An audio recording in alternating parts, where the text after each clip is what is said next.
Hey guys, this is going to be my May wrap-up and June TBR, where I go through the books that I read in May really quickly and tell you what I thought about them, and then go through the books that I plan to read in June. I actually managed to read 7 books in May, which is a lot more than I expected to, especially since the beginning of the month was finals, but I did read the bulk of them after finals. The first book I finished this month was the Longman Anthology of British Literature. This is volume IA, the Middle Ages, or I don't know if it's supposed to be like 1A. This was probably like the shortest literature anthology that I've read recently. I gave it 5 out of 5 stars.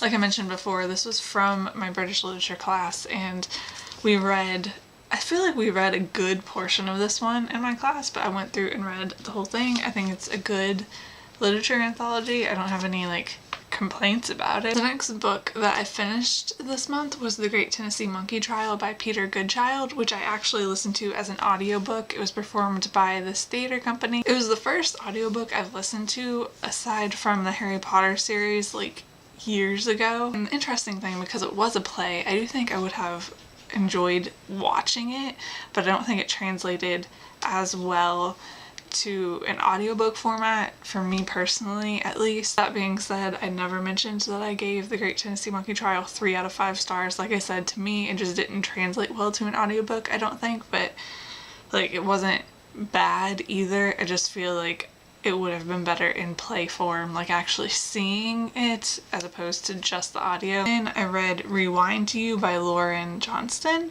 I gave that 3 out of 5 stars. And looking back on it now, I kind of feel like the 3 out of 5 stars was generous. My main problem with this book is that, and I have several problems. I went into all of this in my review that's on my blog, so I'm not going to go into all of it now. But one of the biggest problems is that the main character is cheating on her boyfriend with the main love interest for the majority of this book, and it's kind of treated like her boyfriend has been cheating on her, and that's kind of used to justify it, and well, he's a jerk for cheating, but I'm not, because he's so terrible, and just I didn't like the way that played out. Then I also just didn't care about any of the characters really. I only liked one character in this book. Everyone else I either hated because they were written to be terrible people, or I just didn't care about them and what happened to them. I didn't enjoy it. And then I read The Hunger Games Catching Fire, the official illustrated movie companion, which I gave 4 out of 5 stars. It's one of those things, I feel like everyone's seen these books before.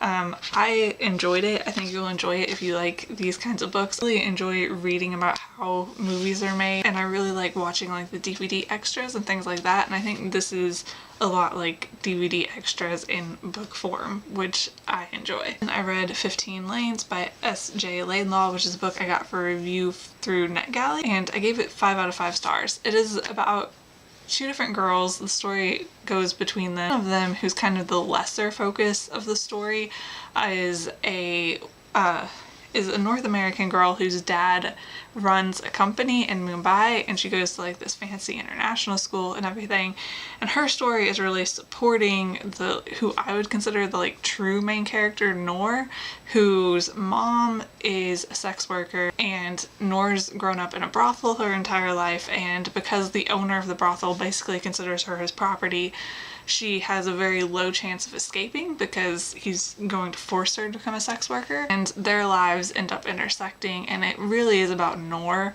more than the other character whose name I can't even remember her name right now, but she does have a lot going on in this book, but in the end it's pretty much to support Noor's story, and I gave it 5 out of 5 stars. I really enjoyed it.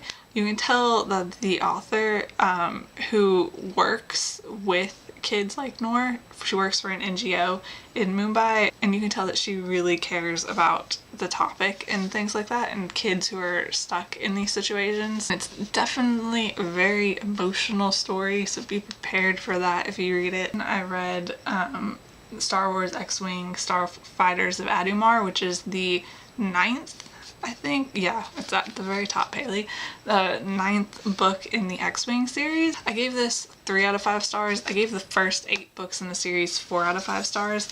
The thing that happened was I had the first 8 books and I read them 3 years ago, and then it took me 3 years to get this one, and read it. And I don't know if the 1 star lower is because of the 3 years and like just how I view the series has changed, or if it's actually this book. I didn't reread any of the other 8 before going into this one. That being said, I did enjoy this book. That's kind of why I feel like I gave Rewind to You too good of a rating at 3 stars, because even though I also gave this one 3 stars, I enjoyed this way more than Rewind to You, and the more I think about it, the more I really want to go back and give Rewind to You 2 stars. And then the last book I finished in May was Hair in All the Wrong Places by Andrew Buckley, which I gave 3 out of 5 stars. Not 3 out of 5 stars is more along the lines with this book's rating than Rewind to You. I'm going to stay really vague with this one though, because I got this book for review for a blog tour that my post will be up June 14th on my blog, and it's a book review. I'm going to be reviewing the book for the blog tour. I don't want to go into too much detail when I have to post that on June 14th. Those were all the books that I read in May. The first book on my TBR is the one that I'm currently reading, and it's The Cuckoo's Calling by Robert Galbraith, which is obviously actually J.K. Rowling. It's taken me a long time to get to this book considering how big of a Harry Potter fan I am, and I read The Casual Vacancy like almost immediately after it came out, I think, and unlike other people, I actually loved The Casual Vacancy. Right now I'm this far in The Cuckoo's Calling, and I'm really enjoying this one too. The interesting thing to me is there are some aspects of this book that really do remind me of J.K. Rowling. I don't tend to read like mystery novels, and I don't know why, because every time I read them I love them. The next book is an ebook, but I'm gonna hold up my phone instead of my Kindle because I actually have this downloaded on the Kindle app. This is an ARC that I downloaded from NetGalley, and it does not have a cover, so this is like all I can show you, but it's We Are an African People by Russell Rickford, and I think the subtitle kind of sums up what it's about. It says independent education, black power, and the radical imagination. As someone who is studying to be a teacher and cares a lot about like racial justice issues, I am incredibly excited to read this book. On my TBR is one that was on my last TBR and possibly more. What happened was, when I show you the book, you're gonna think that I pushed it aside because I was intimidated or something, but in reality, for whatever reason, I usually keep my TBR together because it's easy to find everything. Somehow this book, I think because of its size, got placed like away from the rest of my TBR, so I completely forgot that I planned to read it. But it is the Norton Anthology of Theory and Criticism, and it is huge. I'm not gonna read this like cover to cover and whatnot. I think what I'm gonna do is, it's divided by like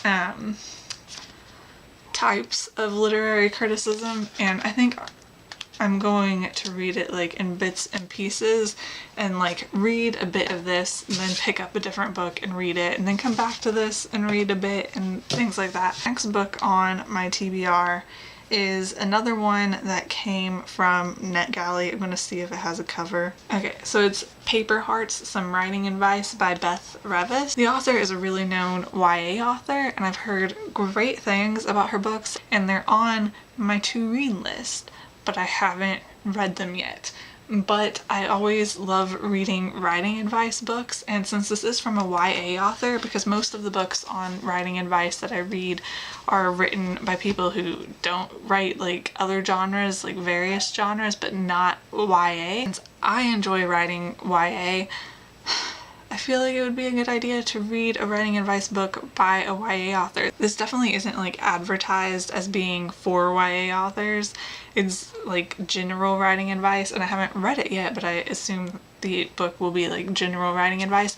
But still, coming from the point of view of someone who writes YA, I think it will be beneficial to me, possibly in a way that other writing advice books haven't been. The last book on my TBR is Bream Gives Me Hiccups and Other Stories by Jesse Eisenberg.